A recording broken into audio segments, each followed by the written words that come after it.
Now we're off on a little trip to visit some other children whom I think you may already know.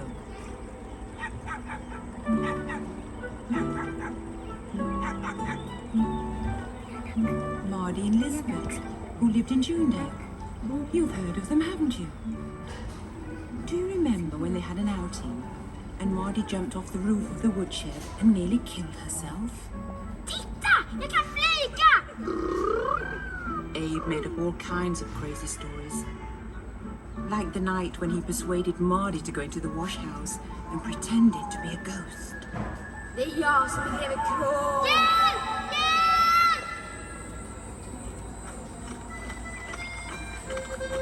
Now we're coming to Catholt, where Emil lived. Together. And look, there's Alfred.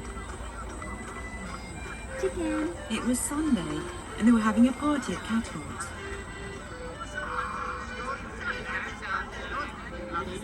People were on their way to the party, and the flag was at the pole. Aha, that's what you thought. It was little Ida and Emil who ran up the flagpole.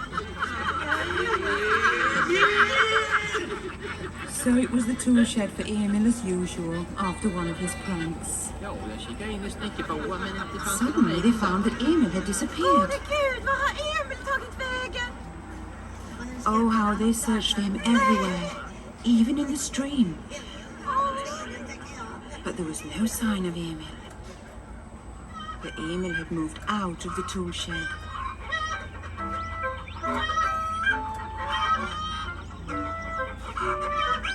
And over to the food store. And there, if you please, he lay down and went to sleep in a cupboard with a lot of sausage skins scattered around him. He had had his party. Another party everyone in Junibacken talked about for a long time was the one given by Emil on Boxing Day. He invited all the poor, hungry people from the workhouse to come to Catholt and eat their fill of things. He had a good heart, that Emil.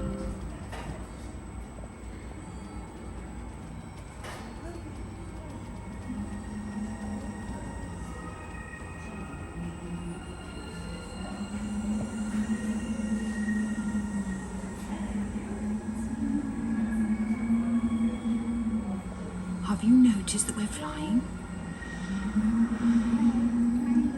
And those lights down there, that must be Vasastan in Stockholm. And Midge's house. He's probably down there, waiting for Carlson as usual. Carlson is a handsome, intelligent, and reasonably stout man in his prime. And he flies in when he likes.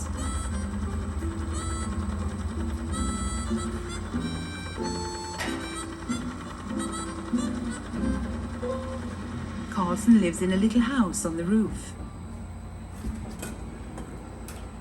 And here it is.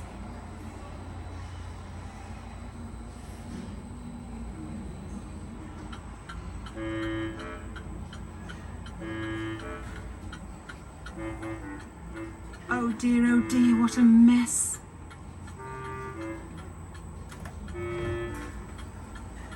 We don't want to stop here. But what has happened to us now? We have become as small as Simon Small himself. He was no bigger than a thumb, and he lived under the floor under Bertil's bed. He rented a flat there from the horrid rats.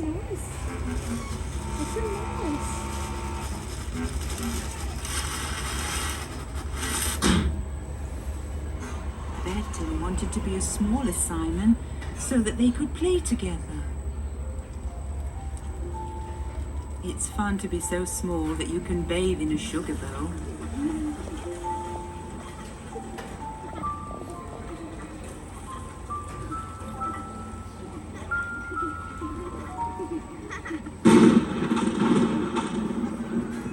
Oh, what a storm! And we are in the middle of a great forest. This is Matt's fort, where Matt's robbers hang out.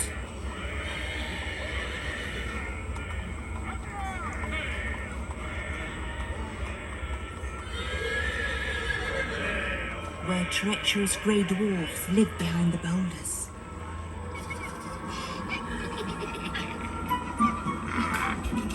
And rum hops beneath the roots of the trees.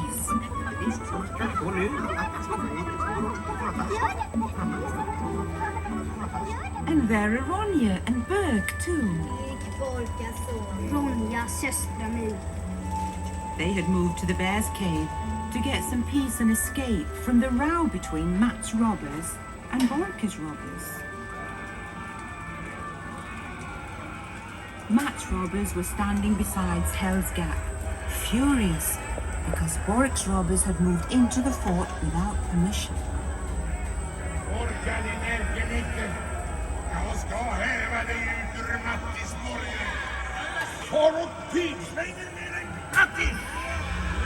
But in the end, they became friends. And when spring came at last, Ronja yelled her old spring yell for joy.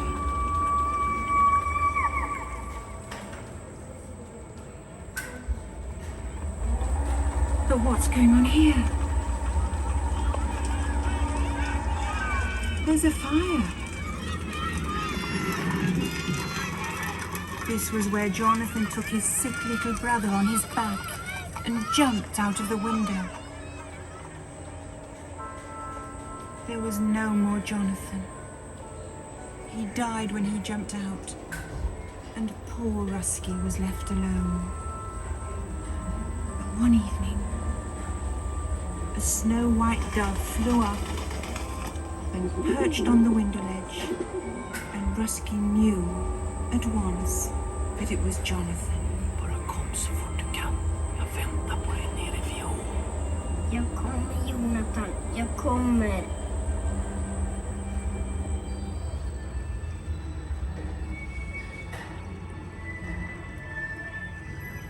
Jonathan had talked about a place called Nangijala, where you went when you were dead.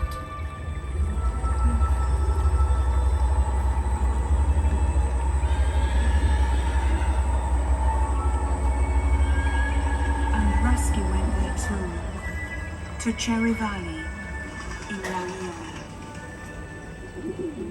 Jonathan was sitting there fishing. Imagine Rusky's joy.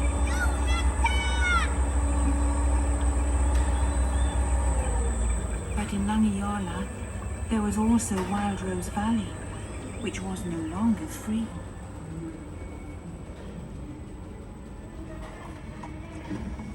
It was ruled over by cruel Tengil and his even more cruel dragon, Katla.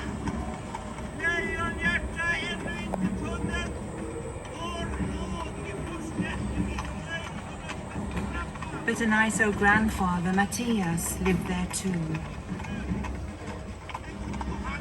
Jonathan and Rusky hid in his house until it was time to set out for Tengil's country. Their journey led across the bridge over the terrifying Karma Falls. And it was there for the first time they saw Katla. The she-dragon from ancient times. Jonathan, jag är rädd.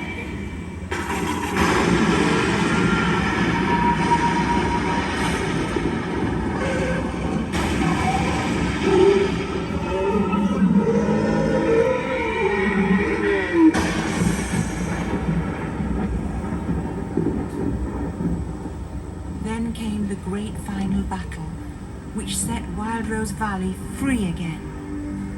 But by then, Jonathan had already been paralyzed by Katla's fire. As they rested by the precipice that plunged straight down to the depths, Jonathan talked about Nangilima and how wonderful it was there.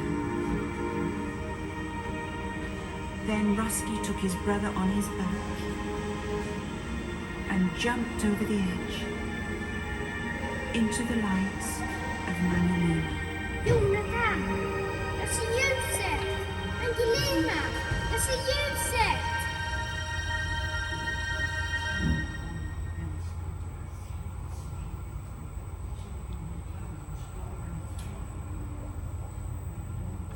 Thank you. Hej, välkomna.